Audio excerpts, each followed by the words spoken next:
Welcome to another episode of Simon Says, where facts come first.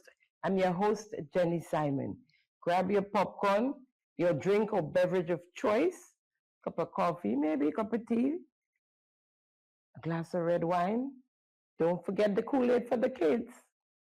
Call your mama and your papa, your grandmama and your grandpapa, your auntie and your nannies, your brothers and your sisters, your neighbors and your friends, your cousins. Call everyone and let them know that Simon Says is on. Buckle up. We'll be right back. Thank you for tuning in to Simon Says. To ensure that you never miss an episode, click subscribe and make sure to turn on the notifications by clicking on the notification bell icon. See you at the next episode. Welcome back. A few housekeeping matters, that's what I call it. Mungo Road. Now imagine Mungo Road was used as an alternative road for the fisherman's birthday celebration in Guelph on the 29th of June, 2026. If you look on your screen, you see photos of what Mungo Road looks like. Now, this is unbelievable. And for years, I've been hearing and I've heard the representative for St. John speaking about Mungo Road and in a town hall in New York, telling the people that they're going to be fixing Mungo Road and it's first time in how many years, and yeah. And that is the state of Mungo Road as we speak. Now, the Ministry of Education, because of the mold,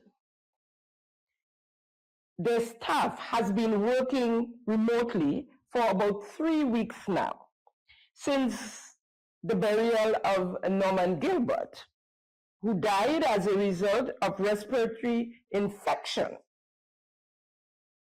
The Ministry of Education, after that, sent their workers home and they're working remotely while they take care of the mole, I presume.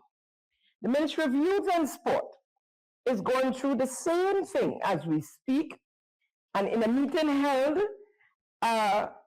last week, I think it would have been last week, Wednesday, the minister, in the minister's office, they were briefed on the situation with the work and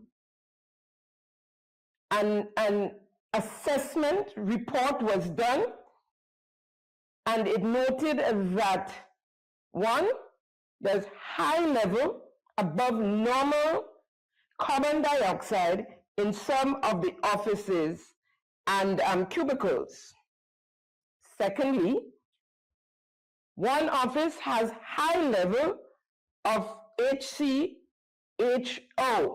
which is formaldehyde, a main active ingredient in embalming fluid. Third, above normal levels of humidity, which can cause mold and mildew, etc. But hear this, they are asking the staff to go in on Friday, which I believe is tomorrow they're speaking of. That's Friday tomorrow, yes, to clean the ministry. Now, why don't they hire commercial cleaners? Don't answer that. That was a rhetorical question. We already know that they broke. What about PPE? The staff been questioning. And that was a question. And the answer was use normal clothing. In the meantime, the workers are left to work in the environment because working remotely, according to the authority, is currently not an option. They are planning on using snake plants to purify the air. Now, while snake plants stop or help with mold and mildew and formaldehyde, the level of these mold and mildew and etc. is way too high to try and use snake plant at this point in time.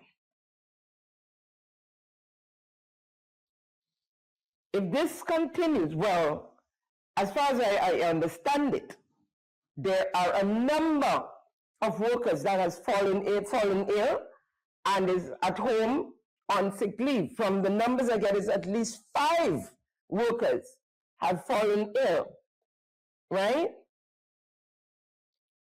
Are we looking at potential Norman Gilbert in the not too distant future? Lest we forget. But Norman will continue to be in my heart. But the way in which he was treated. May his soul rest in peace. Where's the Public Service Commission? Where's the Public Workers Union?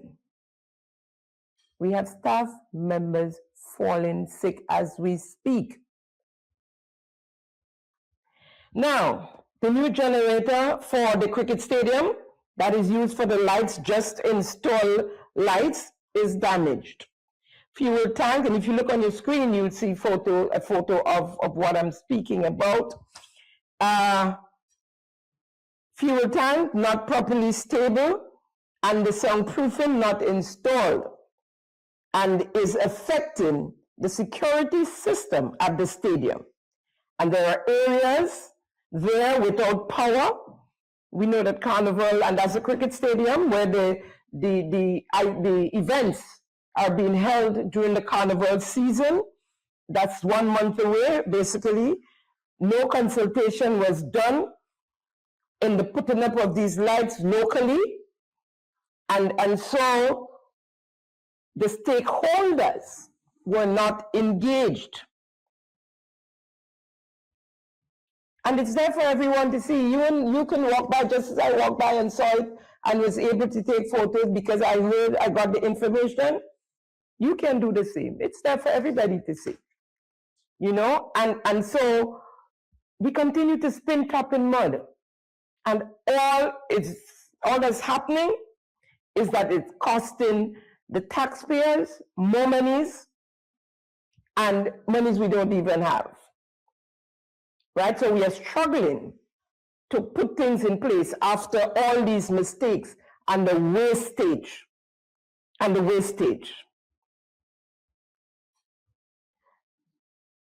I want you to play, to show you this clip. I'm going to play this clip for you to see.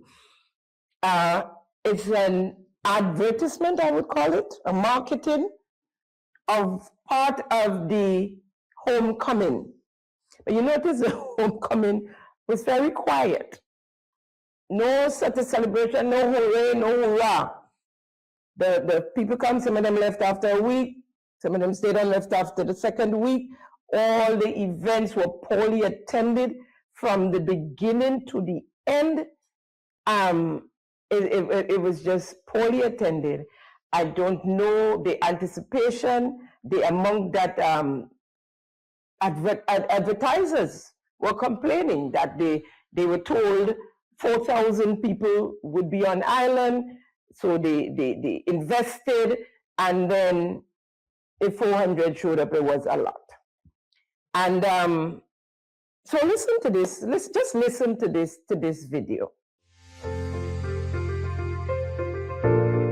Grenada, we're inviting you to be a part of something meaningful. On Sunday, June 28th, as part of the Grenada Diaspora Homecoming 2026, we will host the National Spice Replanting Day. Across the island, volunteers will come together to plant 40,000 spice trees, helping to restore and protect a legacy that is rooted in who we are as Grenadians. But to make this possible, we need you. We need individuals, families, community groups, schools, churches, workplaces, and organizations to sign up and take part.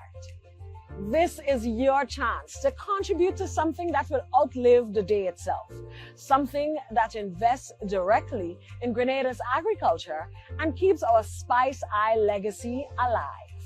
So bring your energy, bring your island pride, and bring your love for country. Register now at homecoming.gd. Be a part of the National Spice Replanting Day on Sunday, June 28th.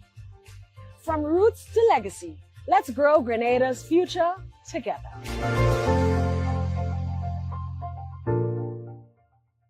What I don't understand why they continue to take us for fools.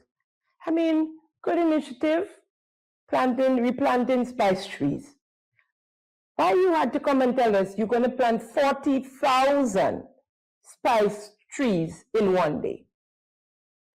I don't think we could plant 40,000 spice trees in 40,000 days. Where in Grenada are we planting these trees to start with? Where are you getting the trees to plant? Did they even have 40,000 spice trees to plant? How many spice trees were planted? I don't even think they plant 40 spice trees. What we saw in social media, maybe about 5. But I don't understand why everything has to be blown up and blown. It's like pomp and pageantry. Everything. Show and tell. 40,000 5 trees. And while you're at it, please give us the data on how many persons came home for the Diaspora homecoming. Was it 4,000 as announced, or was it 400 or maybe 140? Tell us. And tell us how much money was spent, how much taxpayers' money was spent on this Diaspora homecoming. We need to know, because you do all these things, you have all these fanfare everywhere, every event. I mean, I had food to give away. Some people didn't even bother to take part in the event. They just stood where the food was and ate. It was just a feast. But it's either you didn't keep record of how many people were attending or how many people came in total, and you just ordered all these foods that we had to pay for. Wasting money that we do not have. And we still are waiting the auditing of financial statements for the $22.5 million allocated for the 50th anniversary independence celebration. We are still waiting on that. To the Minister of Finance and the leader of government business in the Senate, Persuader Thomas, you both told us that we would get a record of how the money was spent. We are still waiting today. We've heard of $500,000 missing from the cookie jar. Where is that the Minister of Finance is aware who's responsible? He spoke about it. Where is that the Cabinet of Grenada knows who is responsible? Who stole the cookie from the cookie jar? And that's just one 500,000 that they're speaking of. Still unaccounted for. You, Mr. Minister of Finance, and the Cabinet, the Prime Minister, You all know who the person is. Shushuin, coming to the people. It's important. Putting people first. It's time to pull the rug. Prime Minister Deacon Mitchell. No more dust can fit under the rug. Time to pull it. Question, asking for the people. Where is the pothole truck exactly? Where exactly is that pothole truck? Because everywhere I pass where they're filling up potholes is the regular trucks that we used before, the ones that could cant over like that. And the asphalt or the coal mix or whatever they're using comes out and people spread it and they have the bush broom and they sprinkle. That's what's been going on. I am yet to see the pothole truck in action anywhere. The last I've heard it was in St. David. Is it still in St. David? Where is the pothole truck that we spent millions on and that was shown off, that would take care of the road? Where's the pothole truck? Just people asking. In an official company statement, Mount Pure Water Mineral advised their customers and the general public of the issues they're having with their roads, and therefore had to shut down part of the water factory. 2 shifts, I think the evening shift, the afternoon shift and the evening shift. They had to shut that down. About 30 workers are now out of job.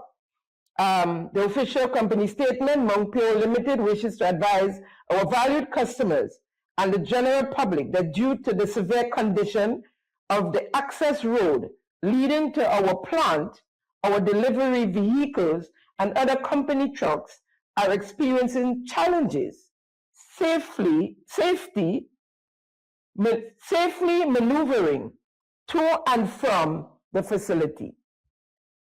To protect the health and safety of our employees, the company has made the decision to temporarily reduce its on-site workforce to the minimum number required to support essential operations until further notice. While the company continues to maintain essential operations, we ask for your understanding as we navigate these challenging conditions. The safety and well-being of our employees remain our highest priority. We will continue to monitor the situation closely and will provide updates as circumstances improve. We thank our customers, stakeholders, and the wider public for their understanding and continued support. Mount Pure Management. Now, it's been almost 4 years that Ms. Rolanda McQueen and the Mount Pure family has been knocking on the doors of the government, of the Minister of Infrastructure for roads. The former CTO tried, Mr. Kevin Bash. He sprinkled chipstone at least 3 times I know of. Of course, the first rainfall went with it downstream, right? But he tried. And since then, nothing has been done.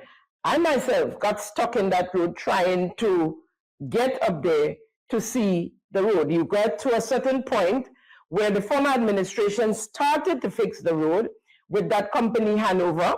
That was part of their contract. And we know what happened once this administration came in with Hanover. Hanover is no more.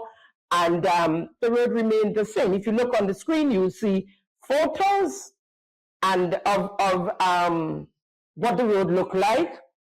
There's also a video to show where one of the trucks stuck. As a matter of fact, Ms. McQueen at one point, all her vehicles were down and had to rent trucks to carry her water. And she had trucks.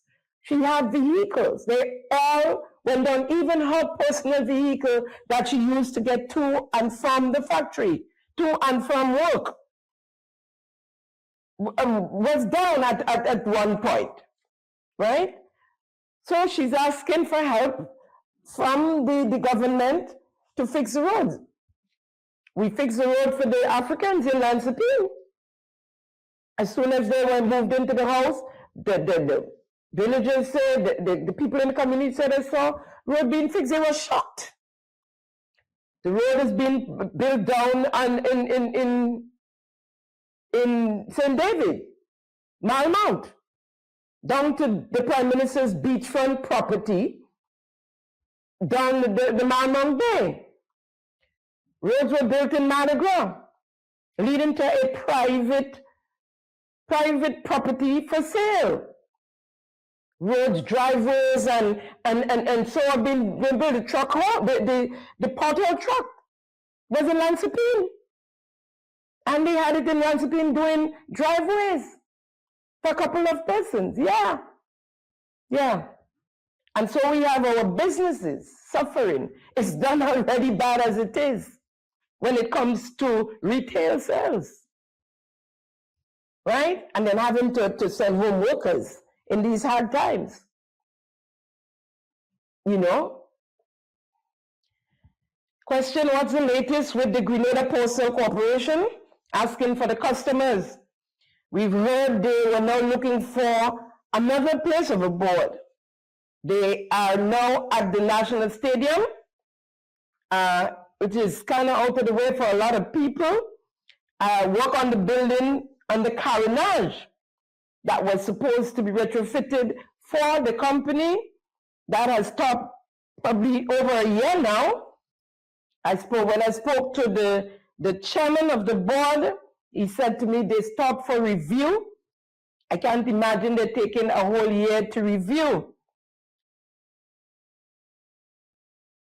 In excess of $800,000 was already spent on that building, and a monthly rent of $40,000 is being paid as we speak right now, because of course they had a contract signed. According to their lease agreement, they're paying rent for no use, and nothing is happening. Calling on the managing director, Mr. Randall Robinson, to please tell the customers what's up with the GPC and come prepared to tell us what happened to the $3 million+ that you met, Mr. Robinson, at the GPC. When NDC took office in June of 2022, this time I'm asking for the staff. Whatever happened to the $3 million+ that they had that was supposed to build them the office and post office space?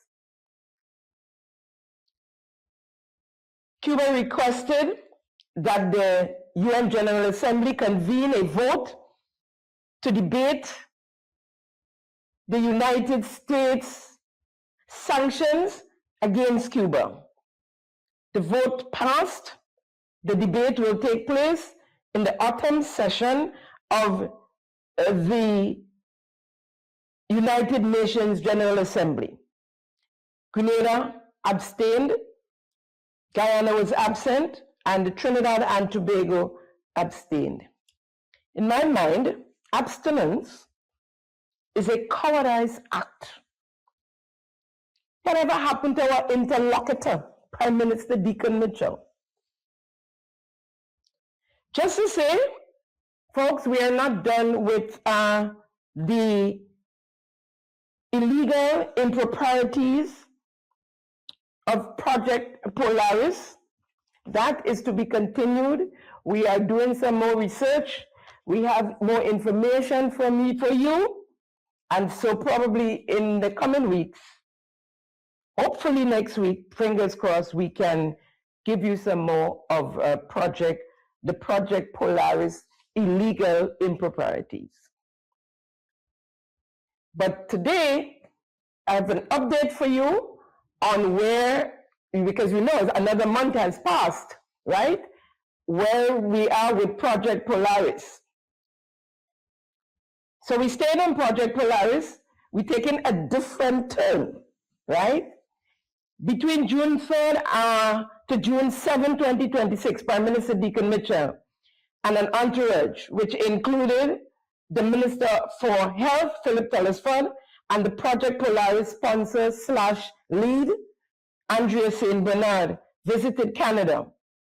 One of their stops was Montreal, where they hosted a town hall.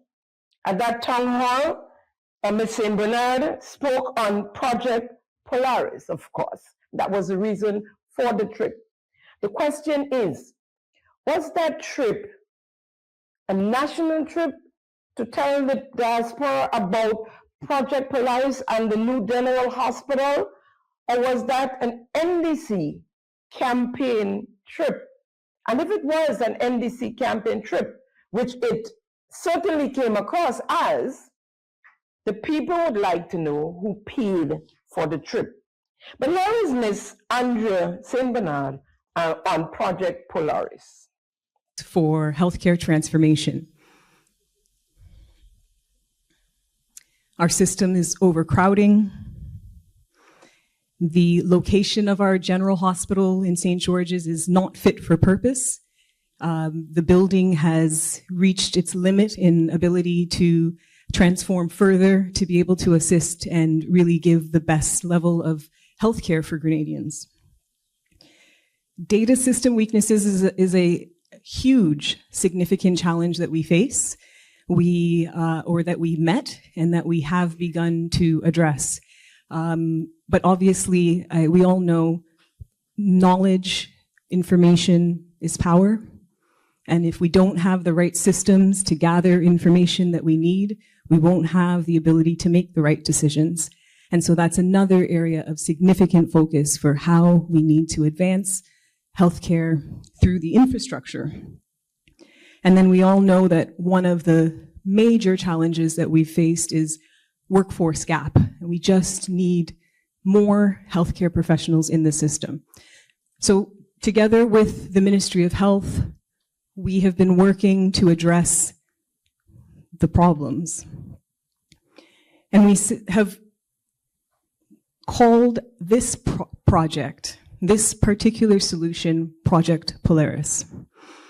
I want to just give an opportunity to understand why is this called Project Polaris. It is not something separate and apart from healthcare transformation being led by the Honorable Minister Telesford. However, Project Polaris, it took on its name for a particular purpose. Polaris is actually another name for the North Star. So Polaris is our guiding pole. Polaris itself is not one star, it's a system of stars. But there's one strong star that sits straight up north so that navigators, travelers have always been able to locate that star and find their way. So it's the guiding pole. And what we've done, what this administration has done, is envision what's the healthcare that we want and deserve in Grenada. And this is where Project Polaris was born. So Project Polaris is, in a nutshell, we're building a new general hospital. But we understand that there are so many other stars around that need to come together and be guided towards that same pole so that ultimately we are delivering excellent healthcare in Grenada. So I'm going to speak a little bit of the details and update about what have we been doing with Project Polaris and where are we going. So again, in a nutshell, we are building a new general hospital in Grenada. It will replace the existing general hospital that's now in the town of St. George. The new hospital will be a 250-bed, smart, climate-resilient teaching hospital. A lot of words. But each of them has an important component to help be that pole that drives us towards better healthcare. What does the North Star have to do with poor healthcare, the poor healthcare that we are experiencing here in Grenada? If anybody could answer that, DM me. What? And pay attention. The thing is, the bricks are falling. You notice how nervous she is. She's nervous. She's breathing hard. Because the lies are catching up on them. The fraudulent acts, the corruption, it's catching up. We told you guys that it was a scheme and that it was a money-making venture. So we are following the money, folks. We are building a climate resilient teaching hospital on a swamp, on swamplands. And I believe this is as good a time to ask about the findings of the geotechnical professionals. Let's speak to the findings. They have wrapped up their study. They have wrapped up. We need a town hall. We need another town hall.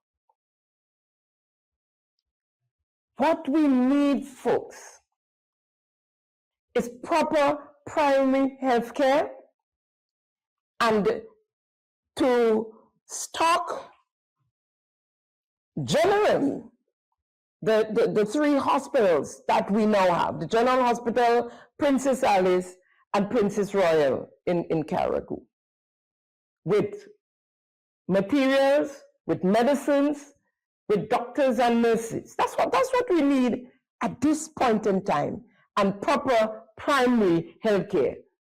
Our hospital will come in due course. A new hospital. A hospital is a building, right? The walls is not what we really need. Yes, we understand that where the hospital is now is not the best place, right?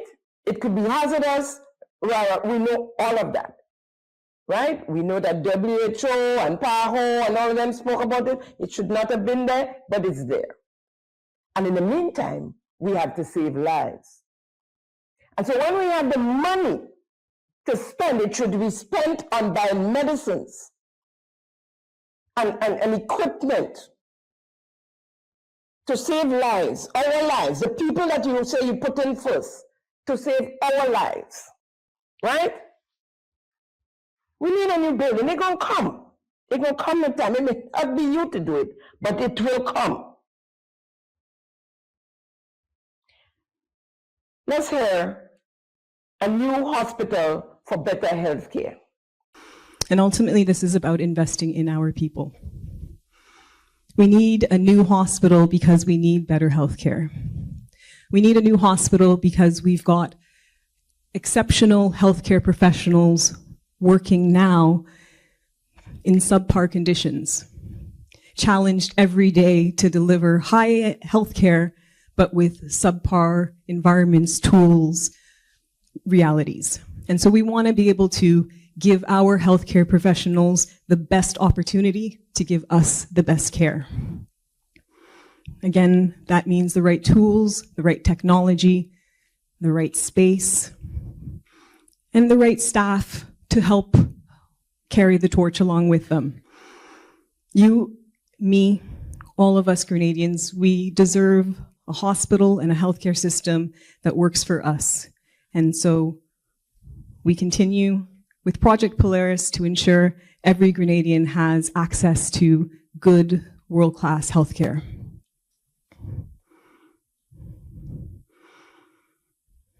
Yes, what we need is a healthcare system, not necessarily new walls. Not necessarily new walls. We need a healthcare system, right?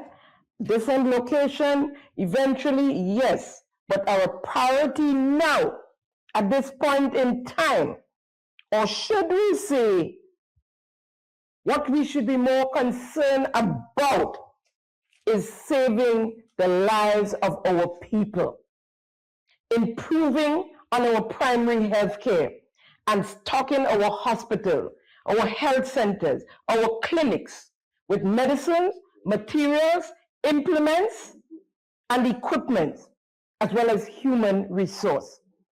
When information reaching me says that a hospital doesn't have gauze, and 4 days, a diabetes patient and surgical patients can get their wounds and sores dressed, then we know that we are at an all-time low. Added to the usual medication shortage, reagent shortage, broken down X-ray machine, among others, oxygen shortage. According to Ms. Saint Bernard, quite a lot has been happening. Quite a lot has been happening. This project was and has been a priority focus for the government since this administration came in. In their extreme wisdom, they secured the initiation of this vision, demanded that it will get done, starting with the purchase of 83.9 acres of land. It's a significant show of commitment to the vision.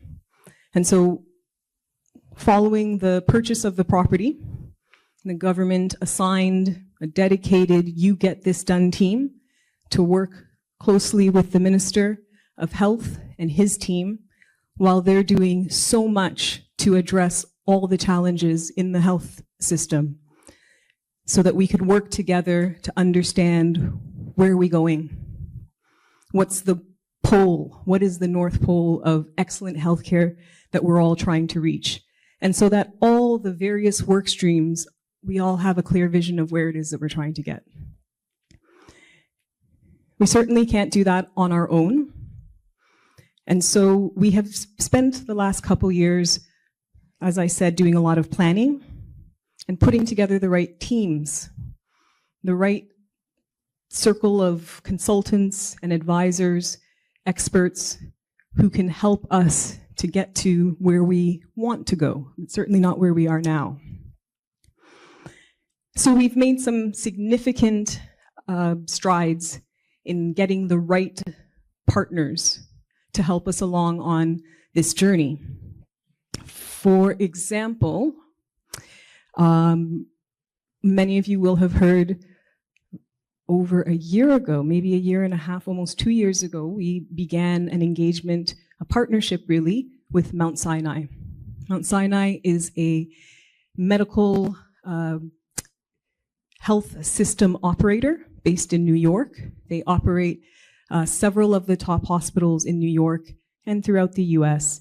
And they also have an international arm, Mount Sinai International, whose purpose it is to further their mandate to improve healthcare in other societies.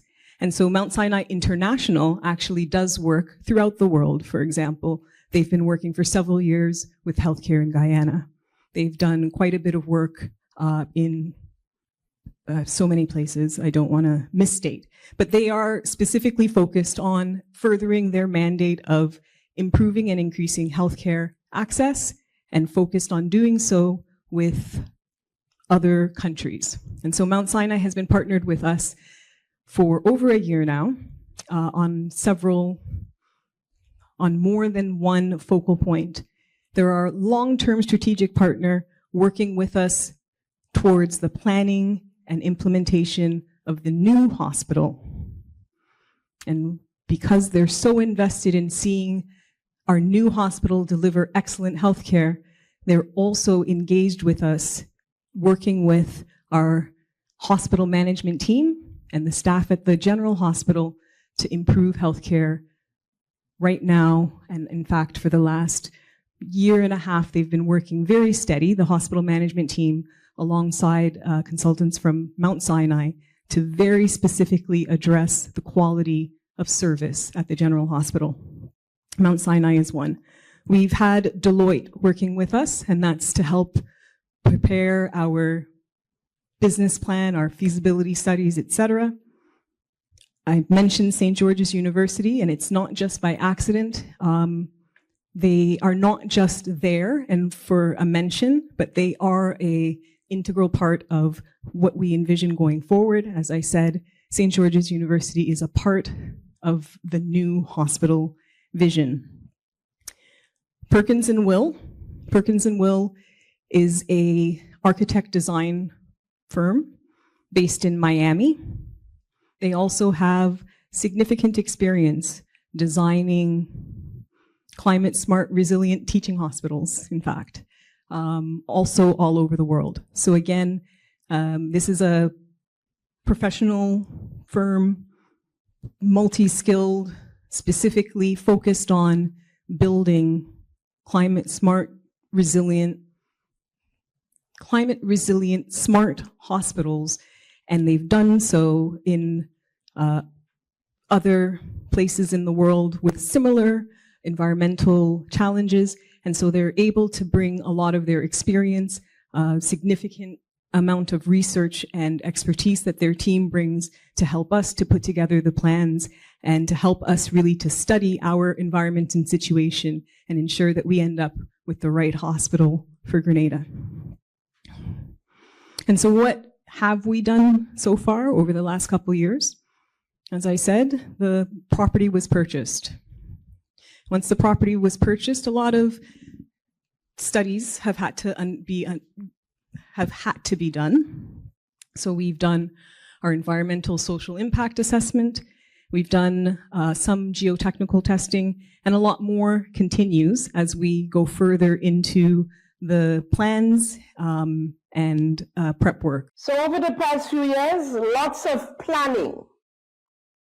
$22 million worth of planning. According to the 2026 budget, estimates of revenue and expenditure, $22 million was spent on Project Polaris in 2025. 22 million, my friends, right? She spoke of St. George's University. Now, if there is, can you tell us what is the agreement or the arrangement with SGU? We hear, you had years of planning, over 2 years of planning. And up to now, telling us of your vision going forward involves SGU. Can you tell us what this vision is and what SGU has agreed to? Mouth open, word jump out. The purchase of 83.9 acres of land. The question is, why do we need 83, let's stop saying 84 acres, right? Why do we need 83.9 acres of land to build us a new hospital that only, according to her, Miss St. Bernard, need 10 acres? Why? Why are we going to put the people in the expense of $36 million when we can't put medicine in the hospital as we speak? Why do we need? And that's just lands. And we own 20 million, and it's still, all they were able to come up with was the down payment or deposit, so to speak, of $16 million. We, the people, still owe Mr. Meckles $20 million. And we can't pay Reno for asphalt that he give us, and he refusing to do work because he needs some money. Now the asphalt not in the new model, so you have to pay, pay as you go, pay as you use, right? We have dozens of projects undone, stopped, halted, never continued from the previous administration because we have no money. But the Prime Minister is proud to say that there's no turning back, that we're moving forward straight ahead with this project Polaris. And if it was just a general hospital, it was okay. We still was okay. Although we don't need to be going there right now, still it would have been okay because it's a hospital, it's a building, it belongs to the country when it built. The city is what is bothering the people. The city, the hotel, the mall, the amphitheater, the gated community, the supermarket, the plazas, the parks. That is what bothering the people of Grenada. And then the lands that we're supposed to own, that was never vested in the Governor General by law, was bought by the Grenada Asset Bank Company. Well, you can't ask for more, really, about the Grenada Asset Bank Company, although there's more. Although there's more. And I must say that my continued research, remember, I don't know if you heard Mr. Council saying, Mr. Cajetan Road, that it was 113 acres of land, and the government bought 83.9 acres out of that, or 84 acres. I'm still looking for that 113 acres and the 83.9 acres.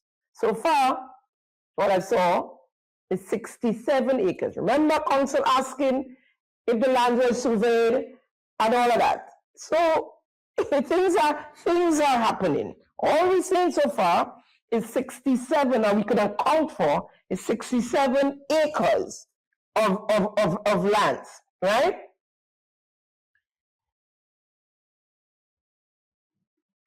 So we already clarified that Grenada Asset Bank and its many discrepancies and the legal findings are associated with the government of Grenada. Some of its members, its permanent secretaries, we already said, we already told you all about that. Now, whilst we only need 10 acres of land for building the hospital, according to Ms. Saint Bernard, there is a lot more land there. So we have spent a lot of time selecting and ensuring that we have the right partners and consultants.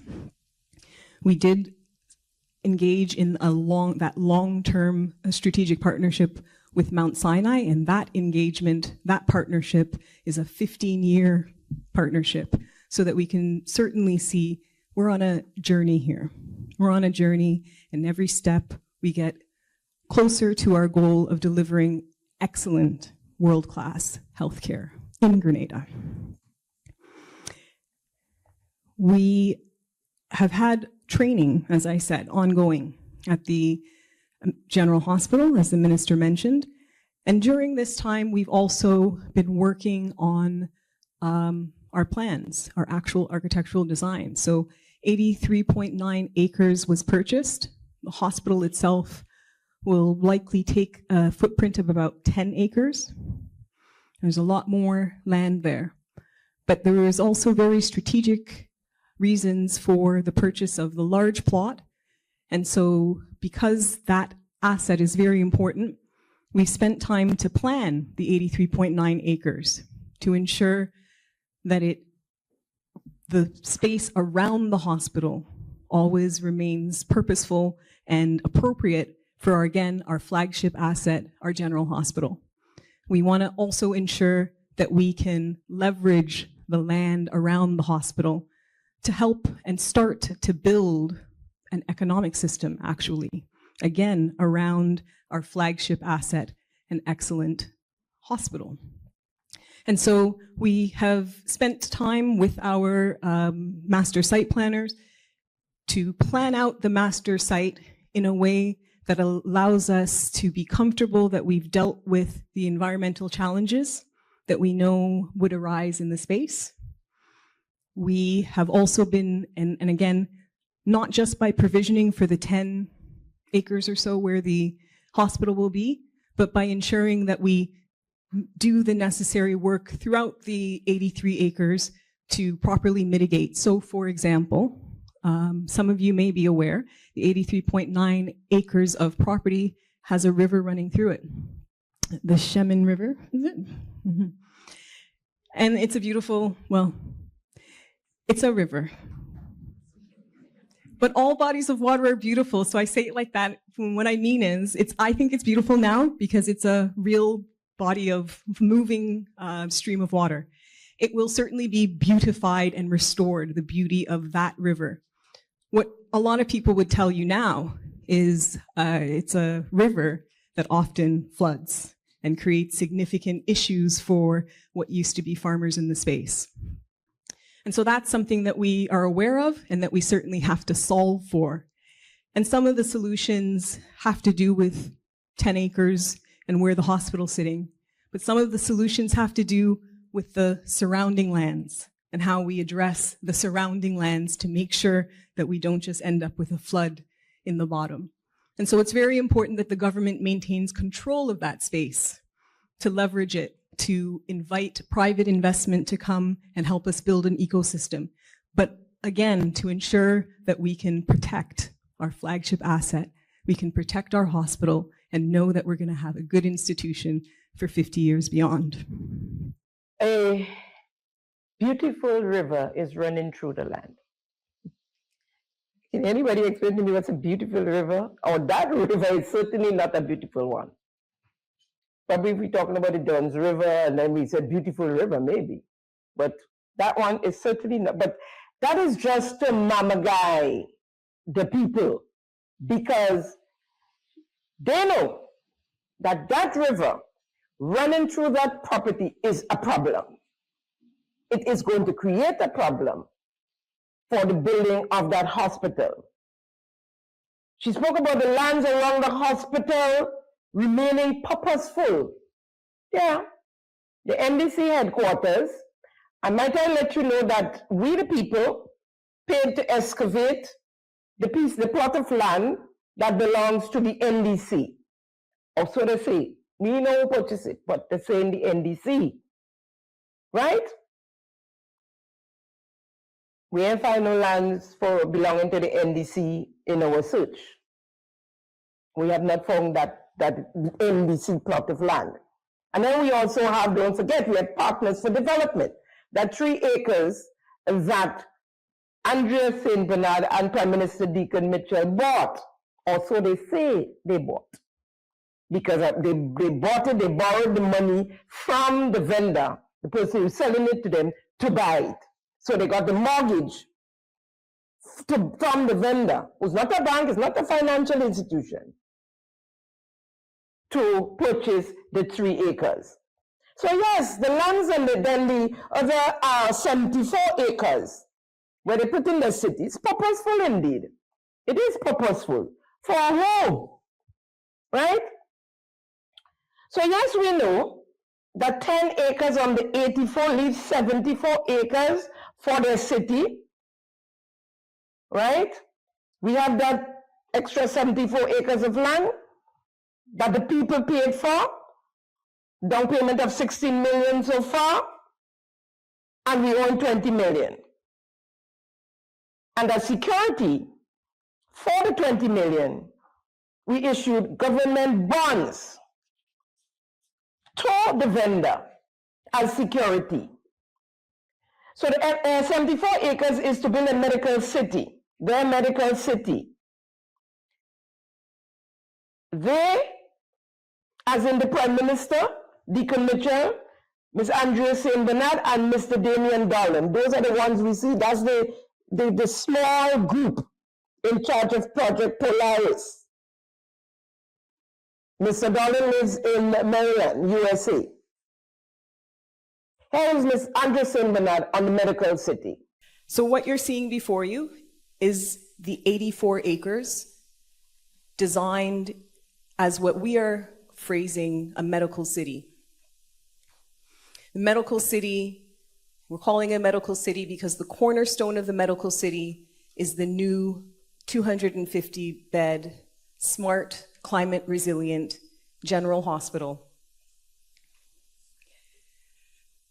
This is the general hospital in this area here. And what you're seeing here is the Eastern Main.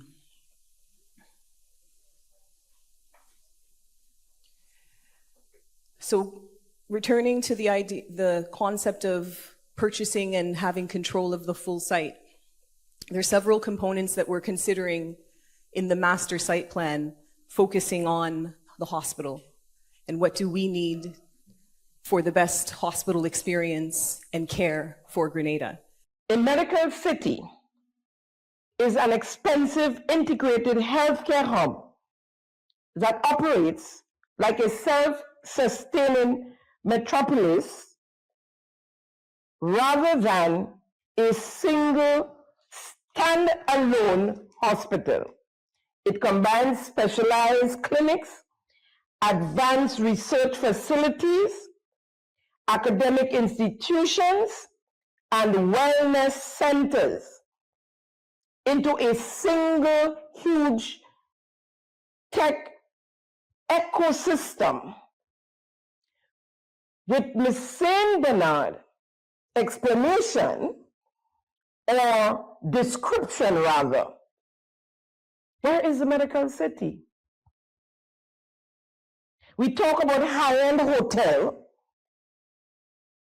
amphitheater, mall, supermarket, gated community, spa, school, bank, recreation grounds, plaza, parks. We the people paid for lands from Ms. Andrea St. Bernard and her associates to build a city in St. David. We also paid to excavate that 74 acres to show and tell for the sword turning, where bushes has grown back neck high. Neck high, if you look on the screen, you'll see the medical city there, that's the medical city area there, neck high. Canadians asked for better health care. A new hospital might help with the better health care, but not necessarily so. A new hospital could only help if it comes with all the amenities needed for better health care. We never asked for a city. Who did the government, the administration, consulted with on an expensive project like that? Why does the people have to pay for it when it isn't ours? If we're going to spend all this money, why wasn't it brought to the House or the Houses of Parliament, upper and lower? Why? Now, while on hospital, they were busy excavating again recently. And everybody thought, okay, there goes the beginning of Project Polaris, a hospital in that area, because that was the area where the excavation was taking place.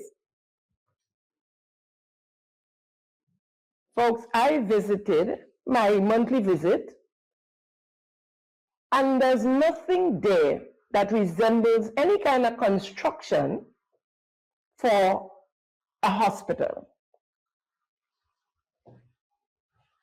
And what I understand is the works that are happening there now is preparation for an asphalt plant and a concrete batchment plant. you'd see in my clips that I'm going to show you, I spoke about it and I mentioned that it was Calco. Oh no, Namalco, one of the Trinidad companies that came up here for the new model. Finance, design, build, maintain. They can't even, some of them can't even write up a check. It bunks.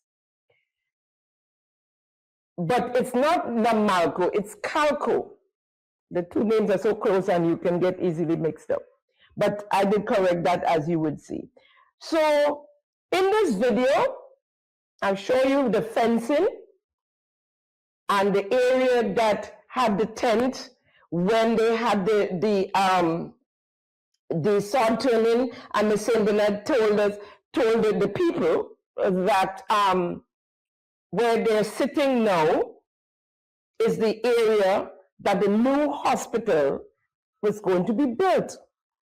But what we see is fencing going up area, not the small area, because on the next side there's a road that leads through, that you can drive through, right? So one side, when you drive through, the left side is where the fencing is going up. On the right side, you would see is the bushes that's growing tall still, right? And the fencing area is where I understand the plants will be erected. Take a look. So this is month 3 of Project Polaris. We're here. This here was where the tent was, this section here. But we have, since we've been here last month, we have put up this fence. And we're hearing of Namalco, the company from Trinidad that we are purchasing to. We're hearing that they're supposed to be putting up an asphalt plant and a concrete batchment plant in here. Is this what this fencing is about? Right? They have some excavation going on down there still. We're going to go down there and give you a close-up as to what's happening down there. Across the way, it's still bush. Now it's bushes up to my neck, as you can well see in that video and the still shot. So we still have the majority of it is bushes. They brought the homegoing group here because that was not homecoming, that had to be homegoing. The homegoing group came to see Project Polaris, and they were all excited about the project. What project? We here on island are asking, what project? So let's go down to where the excavation is taking place. Mama Guy, that's what it is, Mama Guy. There's nothing there that has anything to do with Project Polaris, right? Now, if you look at the excavation they're doing, they also is preparing the area for the plants and as for the asphalt plant and the concrete batchment plant. And I did say to you that it wasn't Namalco, it was Calco. You'll see in a minute the equipment that been there, the excavators and so, they all mark Calco. And the area, they're digging trenches to try and for the water, the swamp, to seep out, right? And they'll have some water settled there. You see photos of all of that, the swamp, and that's the water, where the water is settling, where they dig the trench, the water is settling in the trench that's probably coming out, some of which is coming out from the swamp, right? So that's what's going on there. We would like to know, did we lease the land to Calco? Why are we giving Calco the lands to build asphalt plants and concrete batchment plants when we said, well, we turned sword and construction was supposed to start to build a hospital? So how long are we leasing the lands for Calco? If we leasing it, if we give them it, if we lend them it, we have no idea. We have no idea. But all that's happening there is mamagaing the people. They didn't even see it fit to cut the grass on the next half of the property where the plants are not going. They couldn't even do that. So if you look on the screen, you see the high bushes on the other side where you see it's up to my neck as well, just as it was, probably even worse. I think the ones on the side of the hospital is higher than the ones over by the city, right? There's another video, and there's a video of the equipments, and you can see the name, big and bold, Calco, on the equipment that is used to prepare the area for the asphalt plant and the concrete batchment plant. So guys, I did say Namalco. Namalco is another construction company from Trinidad, but it's actually Calco, Grenada. It says Calco, Grenada, with our flags on. We have no Calco in Grenada. This is the construction company from Trinidad that gave the bounce check to CCCCI. Yeah, they're on here. So it's probably Calco that's doing the batchment plant and the asphalt plant. They have serious fencing there still, so all this might be fenced out to put their plants. They have another excavator here.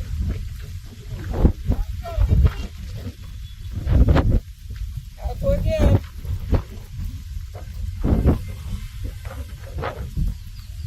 The other one down there, Calco again. Let's go.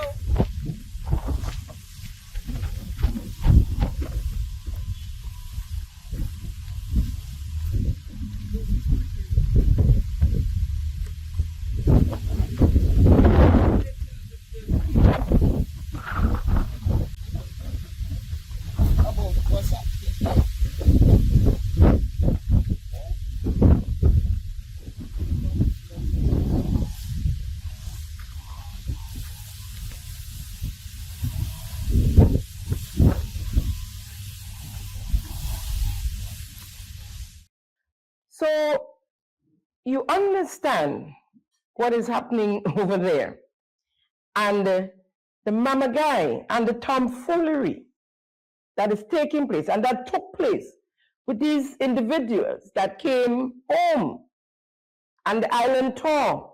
And that project Polaris was the first stop, right?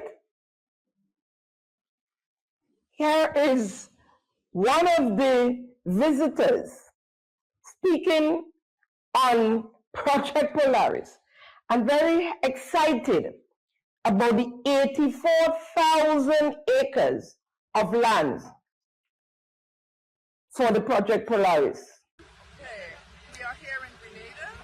This is June the 26th, I believe it is, part of the Grenada Diaspora homecoming event.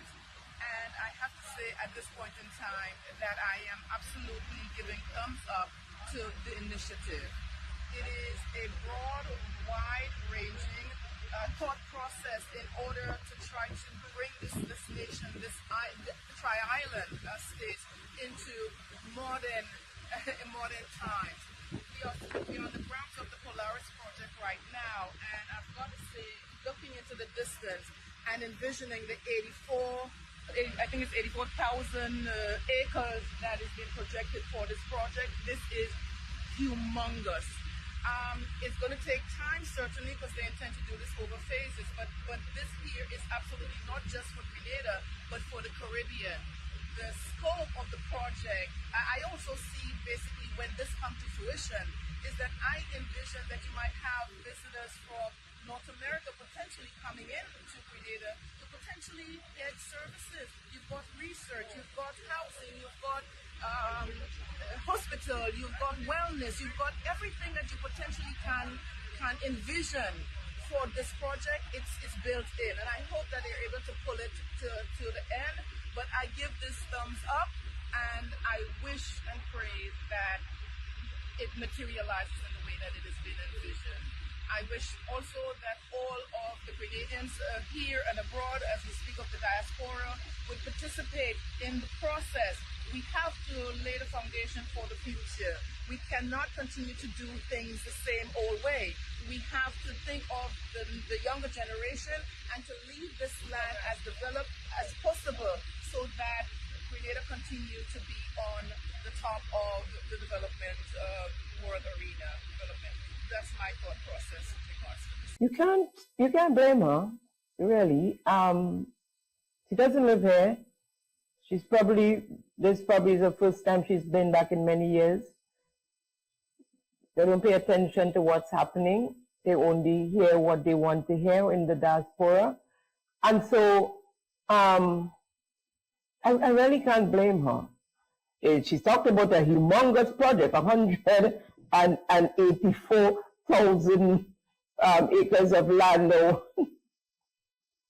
Oh, God. Anyways, folks, pay attention to this clip and you'd see what I'm talking about at my visit as I signed off from Project Polaris for this period until the next month. So are we on the teaching hospital site, or are we on a construction site for asphalt plant and concrete battlement plant?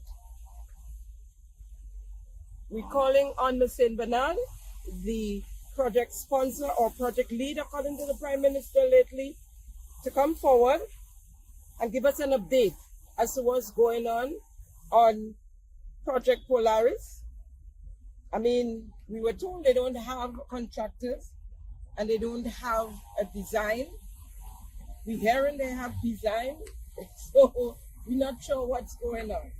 But this here doesn't look at anything as the beginning of the construction of a hospital. Until next time, this is Simon Says. Over and out. So we can't seem to get nothing straight up from the government on Project Polaris. Everything, and everything else, as a matter of fact, not just Project Polaris. Everything is crooked as a corkscrew. Their trickery and tomfoolery, all in an effort to cover up corruption and fraud for them and their cronies, the cabal. So we close up there on Project Polaris for a while. We'll come back to some more interesting clips in another episode. But I have to bring to you this segment that deals with TAMCC. And it's important for us to deal with it because basically TAMCC is our only, I would say, academic tertiary institution, and we can't afford for what's taking place there to continue. And so I promised the faculty that I would take it to the people. And so in an effort time, I have to close up Project Polaris and bring this to you. I'm going to start with Prime Minister Deacon Mitchell and his travels and build it up and bring it into TAMCC. You see where I'm going with it. Now this is research done by Dr. C. Justin Pear, labor market statistician. Now, counting the cost, the overseas travels of Prime Minister Deacon Mitchell, June 2022 to October 2025. And since assuming office in June 2022, Prime Minister Deacon Mitchell has reshaped the tone and tempo of Grenada's foreign policy. In less than 4 years, he has emerged as one of the most internationally active leaders in the Caribbean, often seen addressing world leaders, climate summits, and investment forums. Available government records Media reports and international registries indicate that the Prime Minister has departed Grenada for overseas visit approximately 51 times between June 2022 and October 2025. This equates to about 2 trips per month, with an estimated 408 days spent abroad, roughly 1/3 of his total time in office. For a small island development state with a population of 123,000, such frequency is unprecedented. Traditionally, Grenada leaders attend 1 or 2 major summits annually. By contrast, Mitchell's schedule, and that is Deacon Mitchell's schedule, reflects a strategy of continuous visibility, seeking to position Grenada as a globally engaged, investment-ready micro-state. However, this degree of engagement comes at a financial and administrative cost, with first-class airfare now averaged at $3,000 USD, and that's been conservative, very conservative, per person, and a typical entourage of 6. The airfare component of each trip totals USD 18,000 when logging podiums, local transport security, and protocol costs are added. Each mission costs between USD 35,000 to 45,000 over 51 trips. This recent over 51 trips. This represents an expenditure of roughly US dollars 1.8 million to 2.3 million, equivalent to EC 4.9 to $6.2 million. Now, the estimated cost of the Prime Minister's visit between 2022 to 2025. Now, while this may seem modest by large country standards, as a patriotic Grenadian, the author believes that the impact is magnified in Grenada's economy, whose 2025 national budget stands near $1.5 billion. The equivalent is over EC 5 million spent on travel, could alternatively fund a year's supply of medical equipment for the General Hospital or renovate multiple rural schools. Now, when the Prime Minister is traveling, while he's traveling, work basically stops at the ministerial complex, because we know he micromanages everything and everything has to wait until he gets back. And what does that do for our economy? What does that do, right? Non-productive for us.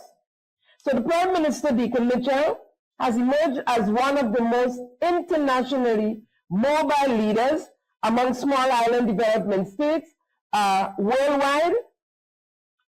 Within a span of 1,215 days in office, he has embarked on 51 overseas trips, averaging 2 per month, right? Prime Minister has spent over 50% of his monthly working days, about 11 out of 22 days per month, outside of the country. No other Caribbean leader has matched this level of foreign travel intensity.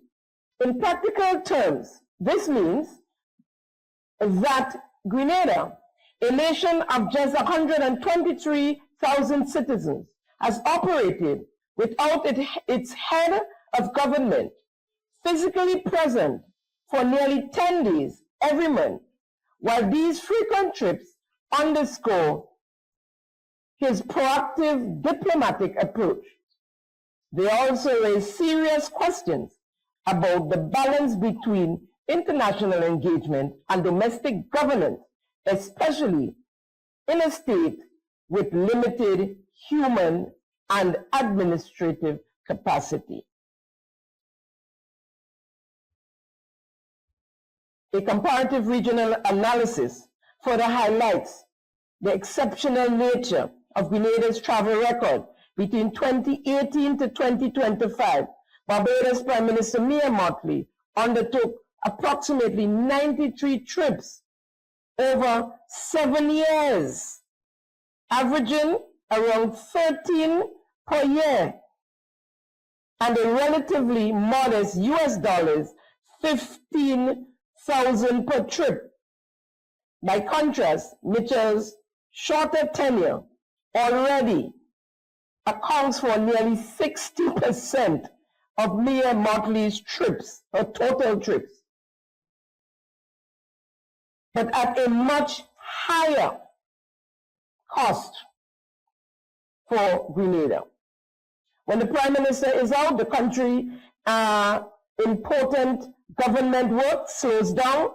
Decisions that needs his approval, such as signing of on projects, coordinating between ministries, and monitoring how public monies is spent often gets delayed. An economics professor from the famous university in Canada estimated that the Prime Minister's time is very valuable to the country. If we imagine each working day of his leadership is worth 10,000 EC, based on how much influence he has over spending and the national decisions, then being away for 408 days means the country lost about EC $4 million worth of leadership and decision-making time. Folks, as a result, the Prime Minister's ministries has suffered. His Ministry of Infrastructure and the Physical Development is graded category performance weak. His public utilities graded weak. Civil aviation weak. Transportation weak. National security weak. Home affairs marginal. Public administration marginal. Information strong. Disaster management weak. Prime Minister ministry moderate, and the St. David's constituency moderate. The Prime Minister, folks, with all this travel at their 4th anniversary celebrations, was proud to show what he finally brought back from his West African trip: African fabric. With hands or fingerprints in Togo and Ghana, this design carries a powerful message for Africans. It says, don't get married with empty hands. Young women traditionally prepare for marriage by gathering valuable possessions and financial resources, ensuring independence from the future husband. The woman runs the risk of returning to her mother's arms in tears. Very quickly was the shirts really made in Africa. The Prime Minister said on the platform, made in Africa. Is it true? The shirts were made in the USA and costed and costed $600 per shirt. We're just asking. With a failed school feeding program and hungry children out there, with no medicine at the hospital, or very little, should I say, medicine at the hospital. $600 per shirt, we were told. Now, they're going to say, okay, the money is NDC money. But if NDC could spend $600 on a shirt, NDC could help out with donations at the hospital. And the schools have never heard NDC donating to the hospital or the schools. We have a failed school feeding program. And they could donate, you know, to the hospital and the schools, right? So he was proud to show us what he brought from Canada. He said, they say from Africa. He said that they say he doesn't bring back nothing from Africa. Come on, you come and show them what I bring back from Africa. You see how we dress? You see how we looking? All you like the outfit? You know, that's all they talk about, the outfit, the clothes. Brother Andy, show them the thing, man. Show them the style. Brother Andy, Sister Claudette, show them the... Brother Ron, come, show them the thing. Show them the thing. Show them the style. Brother, tell us what, brother. Tevin, come, let's show them the style. We're on a runway. We're on a catwalk. Show them the thing, man. You have to do on a spin and thing. Show them. Where the rest of the team? Where the rest of the team? Come and, Sister Karine, I mean, your model, come and show them the thing.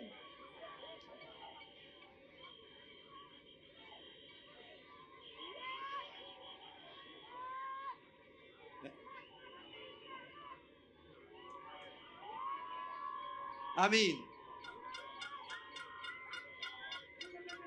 y'all ain't like this thing? All you want is to get some of that for y'all? So you see, when they're asking why I'm going to Africa, they have to understand, made in Africa. Made in Africa. It don't always have to be made in Bangladesh or Malaysia or China or the Dominican Republic. Our brothers and sisters from the continent have more style than anybody else. And today this is proof of that. And you see what's on the National Democratic Congress. So don't worry. As we gain momentum, we go drop some style for you too. Because you know how it is. People first, we ain't keeping it for ourselves, we sharing it. I mean, y'all figured out one out for yourselves, because this is supposed to be an administration that's running the country, that's governing, and we on a runway, and we're talking about clothes, and they're going to drop some more styles, and we're waiting to hear the achievement. But you know what? What's interesting? They didn't fool everybody with all this. There are young people who are saying they're disappointed. One of them contacted me. They're disappointed. She's been NDC all her life. And she said, no, she can't do this no more. She's not going to go down that road. And she wants to meet people in the opposition. Contacted me. I had to put her on to members because I mean, I'm not an MP. I'm not a card-bearing member of no political party. As a matter of fact, the only political party that I was card-bearing member of was the NDC for a good 20-something years. NDC, that's the only card I have, NDC. So, come and see the African clothes made in Africa. The fabric was made in Africa, yeah, the fabric.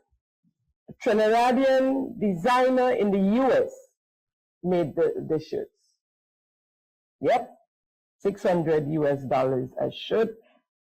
This is what we earn. If it's not true, come and tell us it's not true. Come and tell us it's not true.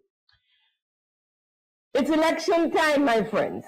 And so the Prime Minister now realized that they're supposed to be serving all Grenadians and not just NDC supporters. Here, Prime Minister Deacon Mitchell. Because we are for all Grenadians. You, me, us. All Grenadians. During the 4-year reign, benefits was only for Prime Minister Deacon Mitchell and his cabal. And I mean, it is clear. Yes, some of us get the little crumbs when it dropped from the table. But for the most part, not even crumbs. Canadians are allowed to get. Where's the debushing? The social programs. Prime Minister said debushing is just so grass don't scratch people's cars, so we don't really have to do that. I guess it's okay if grass scratch PM1 and PM2. You guys, you think it's easy on us here in Grenada? A few choice friends, his family, their families, the cabinet members, and their families, they're the ones benefiting. That's a few of their supporters. The ones on the boards and the ones that travel and so, yeah. Prime Minister Deacon Mitchell at a rally in Bush-Eju told his supporters, and it was another anniversary celebration, and he told his supporters, they have to say who they are. It was 2025 celebration, yeah. They have to say who they are in order to get, and that if they say who they are, the other people wouldn't get none. I'm paraphrasing there. Here is him saying it himself. We need to know one another. They have senior members and junior members and those who just joined. We need to know that all of us belongs to the National Democratic Congress. So we can't just argue and fight for what I will get, what I will get, what I will get, when you don't know your people. So sometimes the reason the other side getting is because we're not saying who are the real NDC people who need to get, because we don't know one another enough. So if we are telling the MP or the caretaker, these are our people, and let's go see them or bring the people, then we will know each other better. 1 year later, exactly 1 year later, we for all Grenadians, because election is in the air, right? Election is around the corner, and before now, it's no longer just NDC supporters. It is for you, me, and us, right? Now, I want to share with you some photos and videos of public workers and statutory body workers adorned in the NDC branded t-shirts and campaigning for the NDC, even sitting at their desk on their job. Look at this video. This is my personal view and my reflection of the NDC for the past 4 years. So for the past 4 years, 4 years ago, Grenadians wanted change. And we got that change in the form of Deacon Mitchell and his administration. One of the best thing to have happened to Grenada. And with the leadership of the NDC, we have seen a number of progress. We have seen free education for not just first generations, but for Grenadians desiring of adding value to themselves. We have seen the regularization of workers. What happened before was that we had people for 10 plus years on training programs. Like, come, let me just talk a little bit, not for long, just a little. Let me just have a little conversation. I don't want to say much. Guess what I want to see? You're supposed to be guessing. Yeah. Vote the NDC. What is it?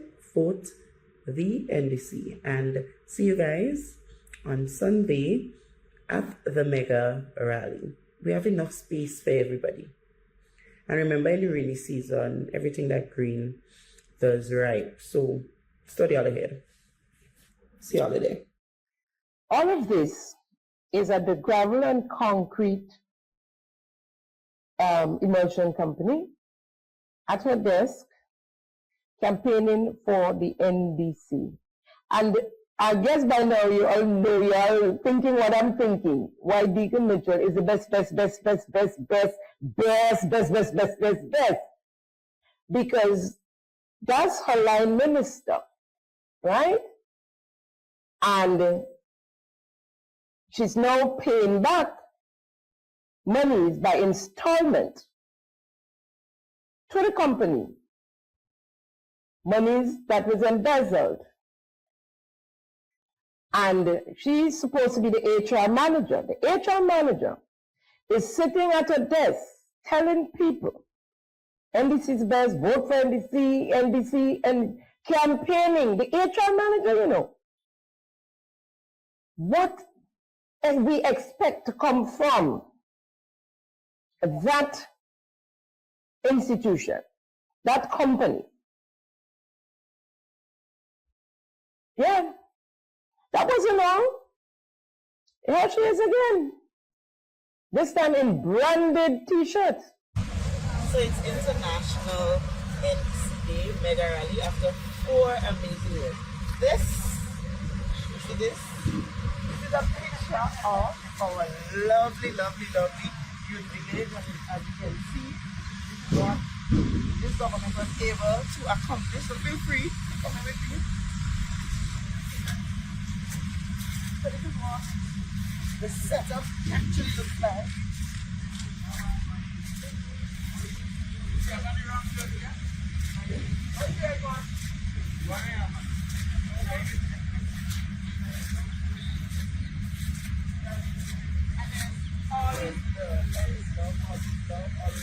Always love in our big heart. So in our big heart, there is love for everybody. And so we can understand why things are swept under the rug. We can understand that, and why the Prime Minister turns a blind eye to embezzlement, corruption, fraud, you name it, on the jobs. On the jobs. Now, if you look on your screen, you see a photo, beautiful photo of a lady. And that lady is Miss Cindy Henry at the General Counsel of the NDC. Now, Miss Cindy Henry, that name is supposed to be a name you recognize, is the General Manager of the Grenada Lottery Authority.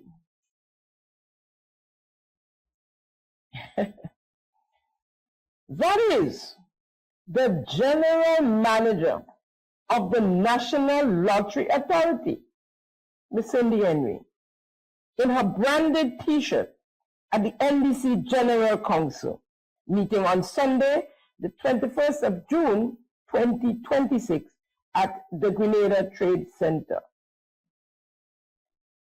Another photo up there, that's 3 public workers. There's a breakdown.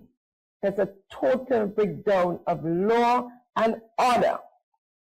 And it's aided and abetted by the NDC administration led by Deacon Mitchell. And then there is TAMCC. So you must be wondering, where is TAMCC? It was a build-up, because it's the same sort of thing that's going on part of in TAMCC. Another casualty of this Deacon Mitchell-led administration. They have destroyed 61 years of the Grenada Development Bank. According to Garfin, Grenada Authority for the Regulation of Financial Institutions, the statutory body that supervises the non-bank financial sector. The Grenada Development Bank GDB, with $111 million in assets, went from 16 years of profits to a large deficit in a single year. The GDB recorded a loss of, in 2024, from 1.2 million surplus in 2023 to 1.4 million deficit in 2024. According to Garfin, in their 2024 annual financial statement, as of December 31st, the 61-year-old state-owned institution GDB held total assets of $111.9 million, with a loan portfolio of $96.1 million and a net operating deficit of $1.2 million. Non-performing loans stood at 73%, more than double the 3% recorded in previous years. The figure represents a 2.6 million reduction in total assets and a 3.3 million contraction in the loan portfolio, ending a 16-year consecutive run of operating with profits. But of course, you know, when they came in, they used it as their ATM, the NDC ATM. The board of directors is NDC, and so they just play up in the money, and here we are today. Andy Williams alone got in excess of $3 million as a loan to pay off debt, and the $300,000 from the MSME program for small hoteliers. The highest amount a small hotelier could have received, $300,000. Andy Williams received it without having a small hotel. Added to that, it is reported that in 2025, the bank approved a $2 million loan to a borrower with a documented history of repeated default, including an active default on a loan from another statutory body. Now, Andy Williams, when they came into office, had a loan at the GDB that he was not servicing, and they added to that as well. The Deacon Mitchell-led administration has destroyed our 61-year-old institution and is well on the way to doing the same to our 38-year-old tertiary institution, the T.A. Marichaud Community College. The college is politically exposed and includes the council, the principal, faculty, management, lecturers, all of the above, politically exposed. All 3 deans was dismissed and replaced with NDC party members, in 2 instances, executive members of a particular branch. Now, the deans are, the agreement is for 3 years. And after the 3rd year, they can reapply and be interviewed for the position. None of the previous 3 got back their jobs. None. And they were replaced by NDC operatives. Now let us start with the principal of TAMCC, Mr. Andrew Abraham. If you look on the screen, you see a photo of Mr. Andrew Abraham, the principal. Now the principal, earlier on this year, in February of 2026, without resigning his position, made a go at frontline politics in the St. Andrew Northwest constituency. Principal Andrew Abraham went up against number 10, Delma Thomas, to get the nod as the candidate for the St. Andrew Northwest area constituency. And that is for the upcoming general elections. He was outnumbered and returned to TAMCC like nothing happened. In an article in the New Today, dated February the 28th, 2026, which we put up on the channel, it tells us of Mr. Andrew Abraham's trip to trying to become a candidate for the 2027 elections. Who knows, it can be called in 2026, but it looks like we're going down to the wire. Anyways, that's not our business. The meeting was held on Monday, the 23rd February 2026, and in attendance was Prime Minister Deacon Mitchell and the NDC Party General Secretary Andy Williams. As mentioned before, all three deans of the institution, TAMCC Community College, TAMCC, was dismissed and replaced with 3 NDC activists. And this is not perception or opinion. This is factual. The positions confirmed by the principal without the deputy principal knowing of the decisions. The interviewing committee never met since the interviews was held. Bogus interviews, as described by staff members. The committee never met to discuss the results of the interview. And the principal made the recommendations to the council on his own. The confirmed members are Philomena Keto, cousin to the Speaker of the House, Leo Keto. She was placed in TAMCC by Leo Keto when he was in charge of IT in the Ministry of Education. She was put in charge of IT at TAMCC. Now, under Ms. Philomena Keto's supervision, her IT technician stole 27 computers valued at $65,000. The culprit was caught, arrested, charged, and convicted and sent to jail. Ms. Keto was removed from her IT position for her negligence and incompetence and was promoted to School of Continuing Education as a teacher. She failed all course evaluations and she was removed from the classroom.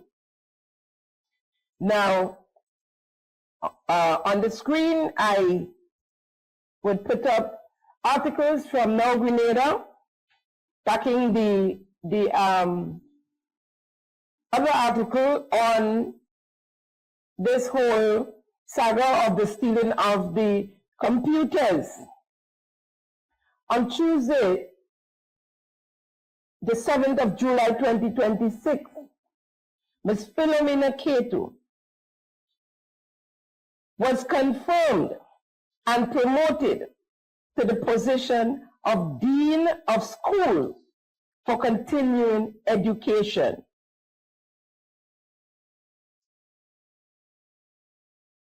Mr. Aaron Gay, who replaced Ms. Ketu, as head of IT, is now Dean of the School of Applied Arts and Technology. Now this is where it gets sticky, friends. Mr. Aaron Gee is the chairman of the NDC St. George Southeast Constituency Branch. And if you look on the screen, you'd see the gentleman in the branded T-shirt on duty there as chairman of the branch of St. George Southeast. Other photos, Aaron Gay in the NDC polo to the left, next to the guy with the locks. That's Mr. Aaron Gay. Mr. Aaron Gay, look again at the little Mr. and Miss St. Paul's representing the MP Philip Tellisford, and you can read the caption at that event. And Mr. Tellisford said, although I was not able to attend, chairman of my executive, Mr. Aaron Gee, was there to distribute tokens on my behalf. Then there's a collage in the yellow NDC t-shirt at the Marion Multipurpose Center at a community branch meeting. Mr. Aaron Gay. Mr. Aaron Gay standing in that yellow t-shirt, branded t-shirt, between Prime Minister Deacon Mitchell and Philip Tellisford at another meeting.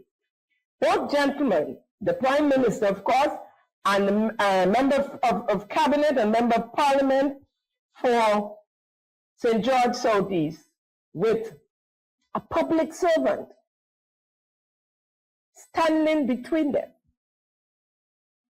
in an NDC event wearing NDC color and branded t-shirt.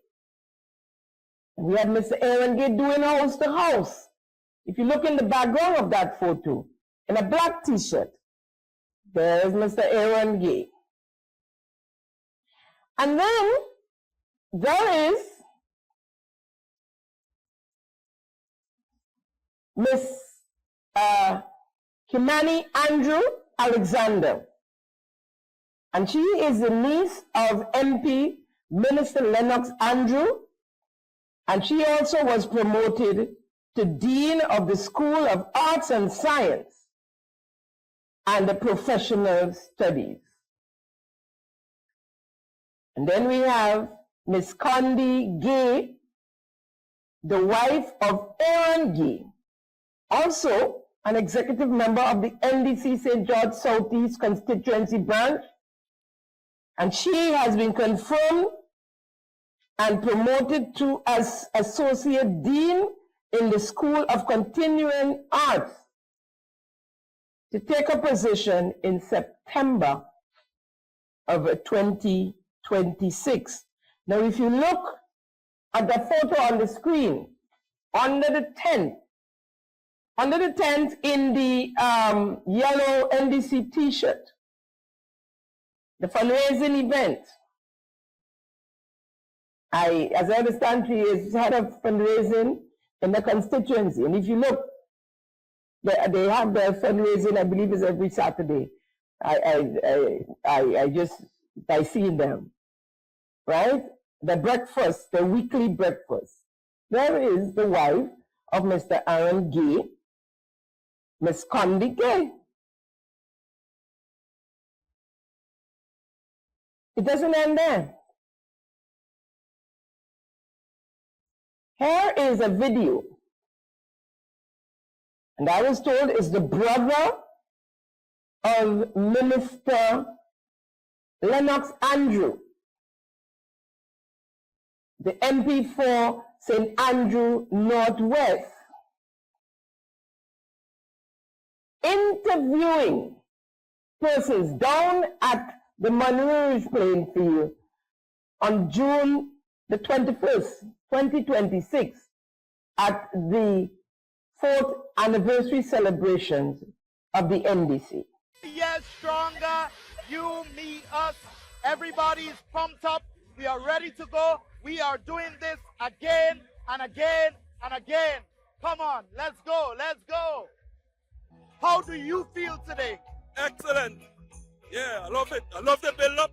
I love the vibes. And do you think NDC have a chance of winning the next general election? I don't think, I know NDC will win the next election. The place is very nice. It's beautiful. Make me feel like I'm proud to be Grenadian all over again. That was Mr. Norris Francois, told brother of Minister Lennox Andrew, who works at the Maribor TAMCC campus and is set to take over from the current director in Maribor, effective the 1st of September 2026. What this one here had me saying, well, shaking my head actually, because how is Norris Francois interviewing former Prime Minister Tillman Thomas? And I give him the benefit of the doubt. Maybe he don't know who the guy is, right? Because for Uncle Tilly to know who that young man is and is nicely being interviewed, it is sad, it is heartbroken. But let's give him the benefit of the doubt. The guy come up to him, he don't know who he is, and he's interviewing him. And here we go. As a former Prime Minister of Grenada, how do you feel today? Well, I feel good today because NDC in the last 4 years have done an excellent job. I mean, I'll tell you, in my view, not even the revolution did as much as they did. When you put this in context, in education, in health, infrastructure, they have touched everything. Public workers, police, teachers, I mean, we have to give them credit. At least Uncle Tilly named a few. The things, public workers, infrastructure, health, I mean, we know that's not so. But most of the time when they say they did so much and the Prime Minister's vision, they can't tell you what he did. They can't tell you what is visionary about him and what he did. Uncle Tilly, he named infrastructure, Uncle Tilly. Infrastructure, education. I guess if you could say it's your opinion. It's your opinion. And then there is Deshaun Edwards, faculty member of TAMCC. If you look at the photo on the screen, that's Deshaun Edwards. He is the chairman of natural science and the candidate for the Democratic People's Movement, DPM, of Peter David. According to faculty, the chairman of the council has manipulated the system to facilitate Mr. Edwards being a candidate and remaining on the job. He's a candidate for DPM for St. Patrick East. To the right of Deshaun Edwards, Peter David, that's to our left, the lady in the braids, Vanessa Whiteman, Associate Dean in the School of Arts and Science and Professional Studies, there at a DPM candidate launch in Marion, St. George, and a member of the DPM. I was told, allegedly. That one I cannot confirm for myself. I was told she's a member of the DPM by faculty.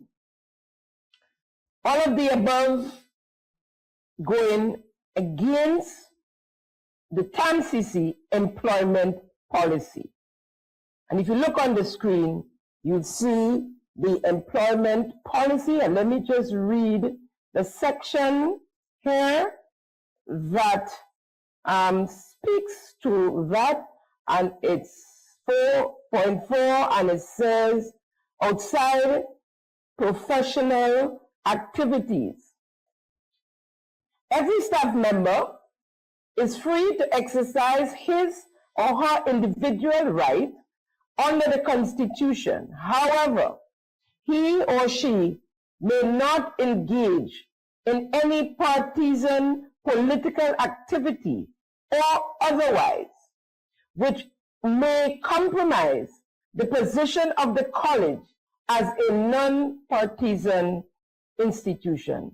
Staff members shall not, either directly or indirectly, solicit or accept gifts or loans from any entity or person with whom they have an official college relationship, which could reasonably be construed as consequential to or arising from the performance of their duties. However, this does not prohibit any employee from obtaining loans from regular lending institutions.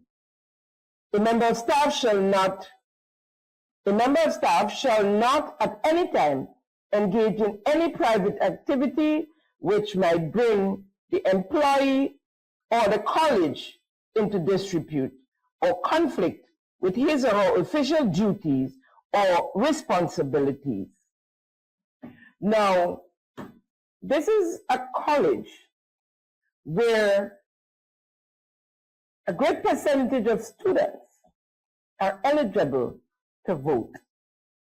And this is a type of behavior that's taking place at TAMCC. Now, faculty slash staff has complained that this is the worst state they have seen TAMCC. It's in a state of confusion. These from persons who spent 10 to 20 years at the college. Bare chaos and confusion described from faculty, even though the institution is now run by a council. Members of the council are Dr. Wendy Grenade, chairperson of the council, Dr. Ian Baptiste, deputy chairperson of the council, Andrew Abraham, the principal and council member, Dr. John Telesford, deputy principal and member of the council, Ms. Samantha Antoine Purcell, council member, Atia Dowden, council member, Daisy Azad, president of the PWU and council member, Jude Bartholomew, president of the Grenada Union of Teachers, council member, and Dr. Marvin Neptune, the registrar and the secretary of the council. Faculty staff has recognized the more yellow you are, the more promotions you get. Now, remember when I did the piece on the prisons? It's the same thing, the same MO. The management team is responsible for the management of the college and not the council. But apparently, the council has taken over and aided and abetted by the principal, Mr. Andrew Abraham. So let's talk free tuition now. It's a signature achievement of this Deacon Mitchell-led administration. You know, every time there or there you hear free tuition for TAMCC and NULU. Here is Andy Williams on Beyond the Headlines on free tuition for TAMCC and NULU. But also, I want to talk about education and TAMCC, because sometimes we tend to measure things in terms of dollars and cents. But when you empower someone through education, you are giving them something that can last a lifetime. And what we did, we took off the fees for TAMCC and the tuition for TAMCC and NULU. So students even going to school now do not have to worry about that. Even parents do not have to worry about the fees, the tuition fees for TAMCC and NULU. So as a result of the low tuition, the institution is lacking severely in financial resources.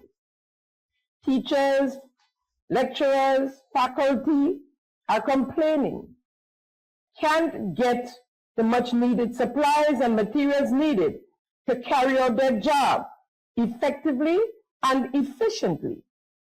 When they put in for supplies and materials, they're told they don't have money, and their orders are never completely filled.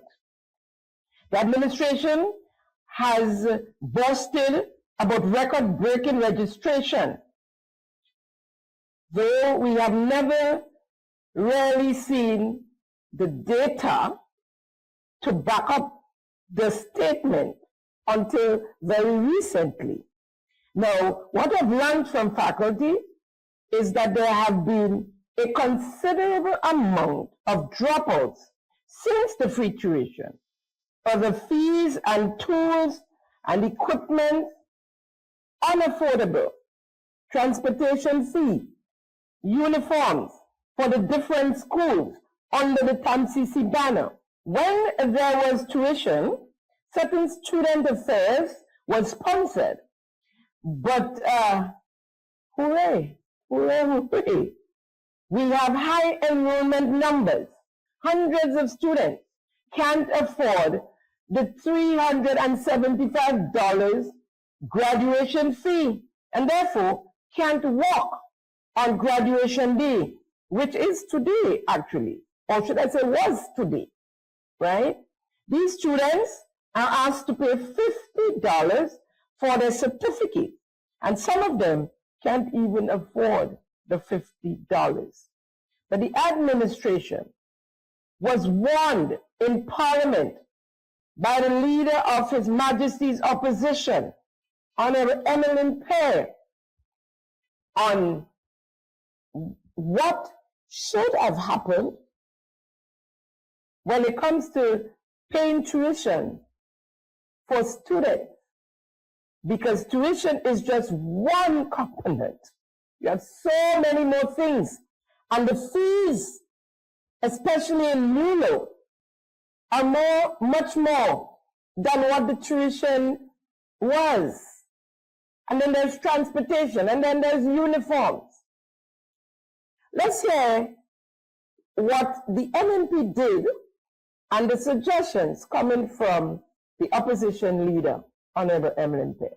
But as a member on the other side, who I believe now, I have reason to believe, is deliberately referring to this program as the free education program. Mr. Speaker, it says free tuition program. That's what it is. I heard the member for St. Patrick East said that we criticized this program. Mr. Speaker, if you go back, and I make no joke with these things, if you go back, you would find that I said I supported this. And if I support and I follow with some constructive criticism, nothing wrong with that. Nothing is wrong with that. It is intended to help to make the thing better and to improve for other people, right? Nothing is wrong with that. That nothing. Mr. Speaker, under the free tuition program, I want to just share a few observations, and I'll stick to my own constituency in case you don't want me to go there. So, Mr. Speaker, there's no objection to this program. Absolutely none. You have the money, you could give everybody. We've always said that. We didn't have it to give everybody. You have it to give everybody, no problem. We will talk about that. Mr. Speaker, so if you have enough money now to give everybody free tuition, no problem. Nothing. Mr. Speaker, what I would say is let us be a little more considerate now to the many students who have received free tuition but are still having trouble going to school. Because, Mr. Speaker, having free tuition and no transportation don't make a lot of sense. Mr. Speaker, well, you know, I try to avoid responding, and please don't tempt me too much, because when you say that, and you talking about 2024. I am not talking about 2024. I'm talking about children who dropped out in 2023 because of this problem, Mr. Speaker. So don't tell me what's going to happen in 2024. Try not to disturb me, Mr. Speaker. Mr. Speaker, under our administration, we gave free tuition to students, but we did not just stop it at free tuition. Let me just make sure and make it clear, because I don't want anybody to say that I said what did not exist. We did not give to everybody. We could not afford to give to everybody. But we gave to those persons throughout the length and breadth of Grenada who applied and expressed an interest and were in need. But Mr. Speaker, on top of that, we didn't say here is free tuition, that's it. Transportation support was provided, Mr. Speaker. Uniform support was provided, Mr. Speaker. Mr. Speaker, supported with exam fees. So you give the free tuition, and now after I would have benefit from the free tuition, I cannot now do the exam because I cannot pay for the exam. So all I'm saying, Mr. Speaker, is this. This is great, free tuition. But it does not benefit many people that I represent, because even when they receive it, they are still unable to assist their children to go to school. So I am not going to say cut it, you know. I'm not going to say cut it and take from the people who could afford. I'm going to say based on your reports, you can now add on transportation, you can now add on meals allowance, you can now add on assistance to pay for examinations based on your glowing reports. Mr. Speaker, all I would add to that, even if it means taking $2 million from the $14 million for independence, even if it means taking something from the 213% increase in CBI revenue, Mr. Speaker, whatever it takes, Mr. Speaker, let us do something for these children more. But you know, that's not the only point that's significant. Because a student who is going to New Law at TAMCC, who has transportation, let us imagine, they have tuition, they have transportation, they have meal. Mr. Speaker, do you know that in addition to the tuition at TAMCC and New Law, there are other fees, Mr. Speaker? And Mr. Speaker, some of those can go as high as 1,000 plus. And Mr. Speaker, because of that, there are some students who right now are unable to attend to those institutions because they can only access tuition. Mr. Speaker, I know of a time when tuition was provided, but we also paid for the toolkits. We also paid for the other things where people were not able to access it, but it was necessary to attend school. And this is what is happening as we speak.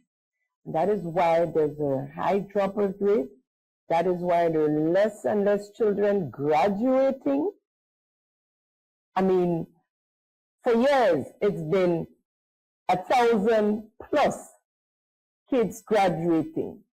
Not this year. The graduates cannot afford the graduation fee, $375.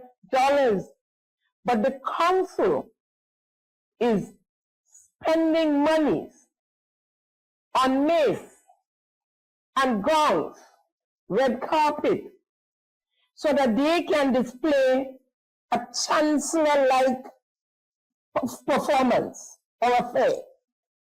You know, like in big universities and the chancellor is walking. Again. Pomp and pageantry. This is all we get. Showbiz. See the problem? So come and show them your clothes. Walk the runway. And we get the new ones the next time. Every time we have new ones. While a country is suffering, every institution, every department in the ministerial complex, every statutory body, every institution and entity is suffering.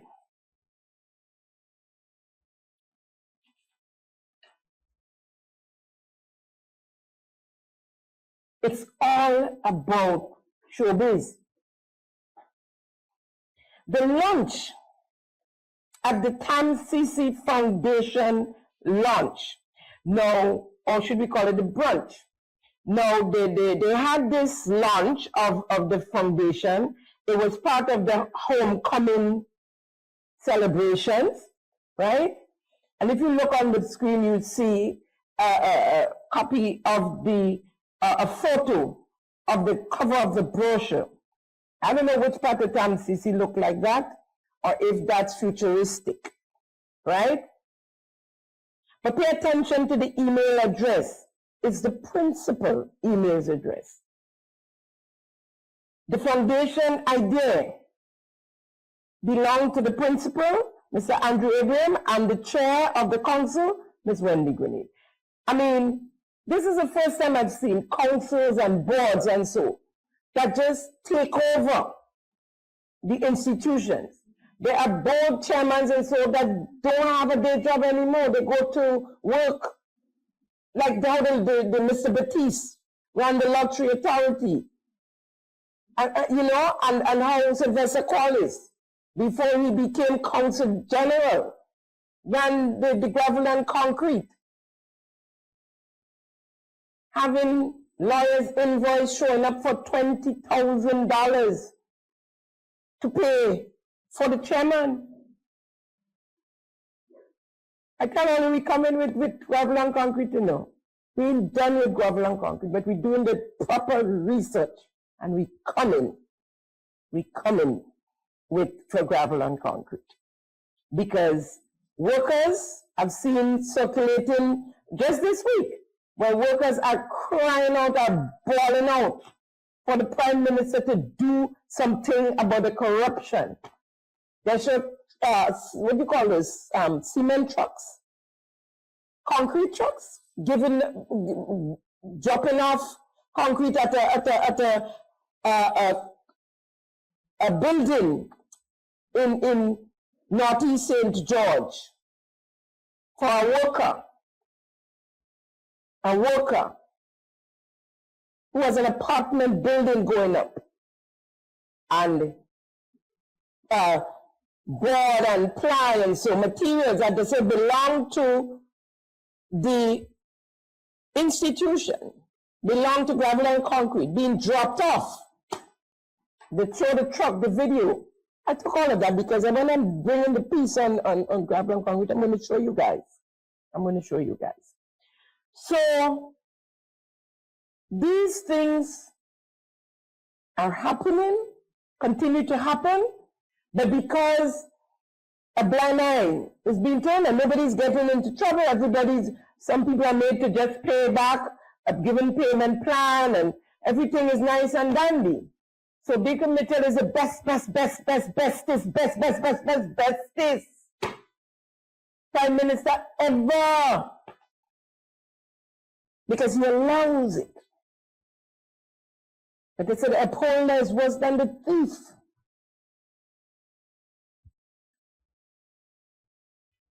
So Mr. Andrew Abraham and Miss Wendy Grenade, according to faculty, owns the community college.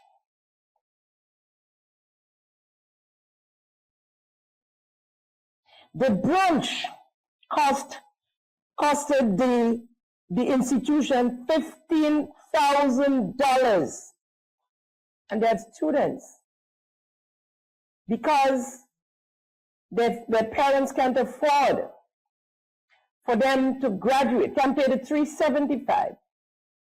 They did not walk today because they couldn't afford the graduation fee. But $15,000 is spent on food. that on Thursday, the 2nd July 2026, there was an award ceremony, and another $15,000 was spent on food. Meanwhile, they're skimping on supplies, markers and pencils, whatever the faculty needs. And students dropping out of school because their parents can't afford the transportation.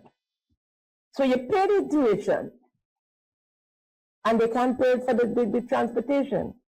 Now, these are students, and I see on Facebook somebody say, oh, well, they're getting free tuition, they want transportation too. Yes, there are some that need it. And you say education is the way out of poverty? Let's educate our children. And the ones that cannot afford it, yes, they would get tuition, transportation, and school uniforms. And the ones that could afford it, that we're paying tuition for, let them pay the tuition. Right? Now, according to the Minister of Education, at a sitting in the upper house, the Senate, he spoke of the enrollment trending upwards. But enrollment is just that what it is. They enroll and they cannot continue because they can't pay the fees. I saw the cosmetology students complaining $3,000 for cosmetology fees. They have to pay that. Let's hear Mr. David Andrew, the Minister for Education. Madam President, so I look at these figures and I want to point out this document contains the enrollment and withdrawal numbers from 2019 to 2025. So 2019 to 2020, one school year, 2020 to 21, 2021 to 22, 2022 to 23, 23 to 24, and 24 to 25. And I want to just go through the enrollment figures at TAMCC for those years. In 2019 to 2020 was 1,922. In 2020 to 2021, that's before we got into office, was 1,944. In 2021 to 2022, the election year, it was 2,086. In 2022 and 2023, 1,946. In 2023 to 2024, 2,080. In 2024 to 2025, 2,170. Now, I want you to point out. Now, for the school year, let's deal with present, 2024 to 2025, 2,170 students enrolled. Hooray, big noise, pounding on the table, right? That would have been the first year. Now, 2025 to 2026, those are the students who have graduated today, right? They have a 2-year term, 2 years. You use in TAMCC, right? It goes for 2 years. Second and final year, 2025 to 2026. Come to the front of the class, Minister of Education. The 2,170 enrolled students boiled down to 990 students that should have been graduating today in this academic year. So 1,180 students dropped out for one reason or the other, right? 1,180 students. Of the 990 that should have been graduating today, only 641 academically met the requirements. I didn't make this up. I got this from faculty of the TAMCC. 641 academically met the requirements. 349 out of that lot were unable to complete the different programs. Now, 1 in every 3 students failed or dropped out. 1 in every 3 registered students failed or dropped out. A 33% dropout rate, according to the data I received. 178 failed. Subtract that from 1,180. That leaves 1,000, and 2 students lost in the system somewhere. Dropouts. All this can be substantiated by the amount of students that actually walked at the institution's 2026 graduation, which happened earlier today, Thursday, the 9th July 2026. In other words, I couldn't get a figure because they don't know who's going to show up and who ain't going to show up and who couldn't afford to down to the last minute and who.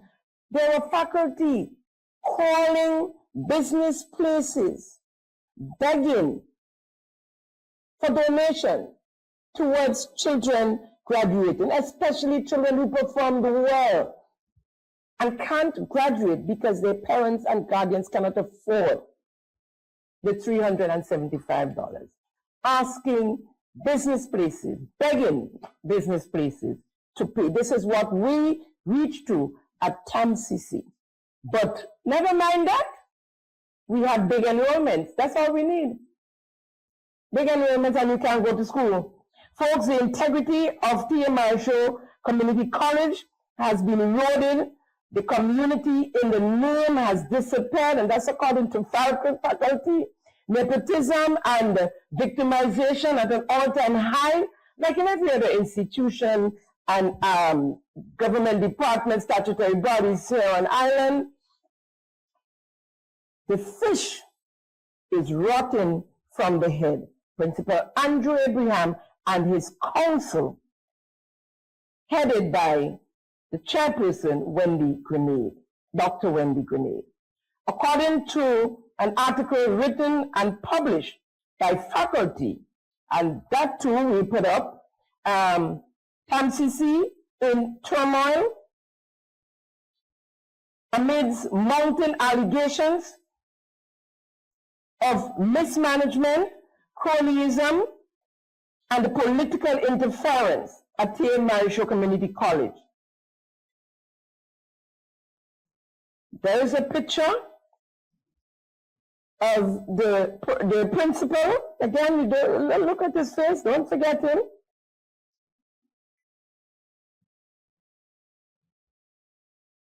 The institution is in serious crisis under Principal Andrew Abraham's leadership. Installed on the 1st of September 2024 after arriving from St. Kitts, Mr.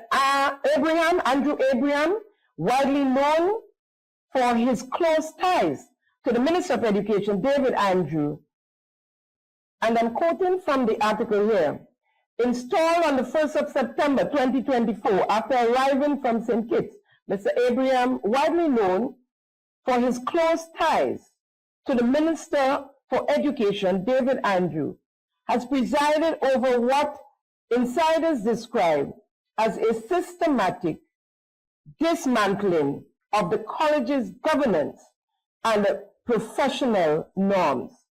Also in that article, and I'm quoting, manipulates staff, claim the principal has engaged in sexual relationships with subordinates in the Human Resource Office and a dean's administrative staff, and one faculty member is reportedly pregnant.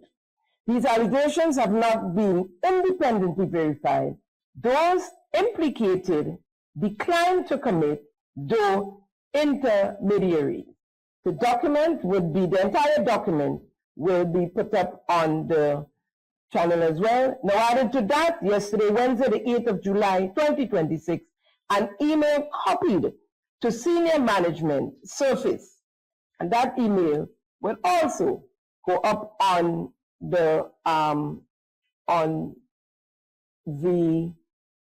channel, but that email is accusing the principal of sexual harassment, and it was copied to senior management, and it said, to whom it may concern, I am writing to express my serious concerns regarding the principal of your institution, TAMCC.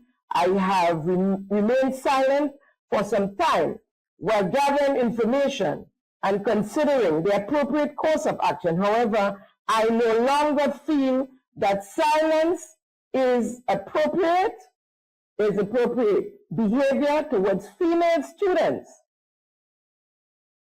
and young women during his previous employment in St. Kitts.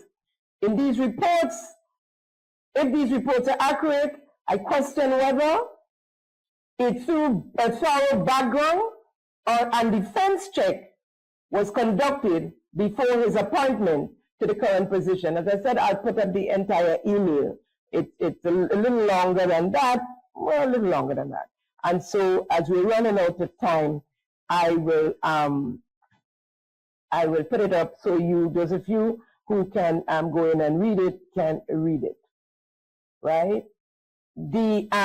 Also, a copy of the entry requirements will be up, added to that for entry to some courses where math and English was a requirement. As of the upcoming academic year, it's no longer a requirement. By whose authority, no one can say. The Minister of Education or the principal of the council, no one knows, in another move to inflate the registration number. Also, in the making is the removal of the age limit. So you can be 14 and enter TAMCC. Once you have 5 subjects, doesn't have to have English and math. Only one secondary school in Grenada makes that possible.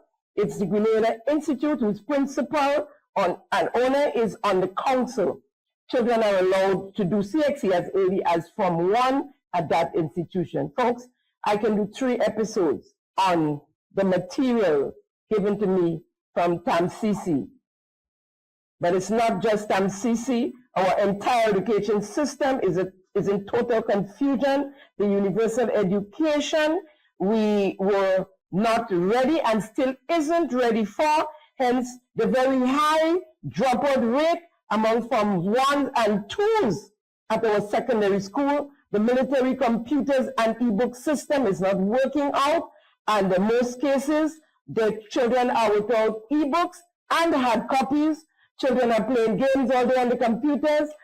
Teachers are taking away the computers and they're back to hard copies when they can find it. So there's a breakdown in syllabus, and everything is chaotic in the secondary schools. The failed school bus program, failed free school books program. Well, that's no more, as a matter of fact, the failed school feeding program. I want to leave you with a clip of the president of the Teachers Union. And then we could understand why we have so much politically exposed public servants. Here is Jude Bartholomew. We shall not be voted LMP. Come election day. Come election day. We voting them away. We voting them away. We don't making joke. The Grenada Union of Teachers took to the streets of St. George, protesting for what they say is social and economic justice. Teachers are permanently temporary for a long period of time. And today the teachers are saying enough is enough. The Grenada government, the Ministry of Education, they promise regularization and upgrades. by January. Come January, the Prime Minister of Grenada make the public pronouncement that by March these teachers will be upgraded and they will be regularized. January gone, February gone, March gone, April gone, May going about the business, election coming and go, and yet still these people, they have never regularized our members. Jude Bartholomew says teachers, some of whom served for more than 20 years, are still temporarily employed. The teachers from TAMCC 2020, the government, the Ministry of Education said that by February, these teachers are going to be upgraded and they're going to get their money. Up to now, February gone, March gone, April gone, May gone, and June will still gone. Up to now, these teachers have not been upgraded, they have not been compensated. He said teachers adhered to government's call to upgrade themselves, and to date, no remuneration of what is due to them. They went to the bank and to the credit union, they took their loan and everything.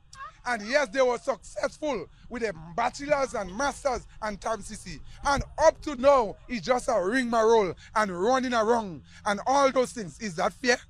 Bartholomew sounded a reminder to the new National Party-led government that general election is weeks away and that their action or inaction may have dire consequences. These are the same people that the government, Prime Minister, the Ministry of Education, the Minister of Education is calling upon to vote for them on election day.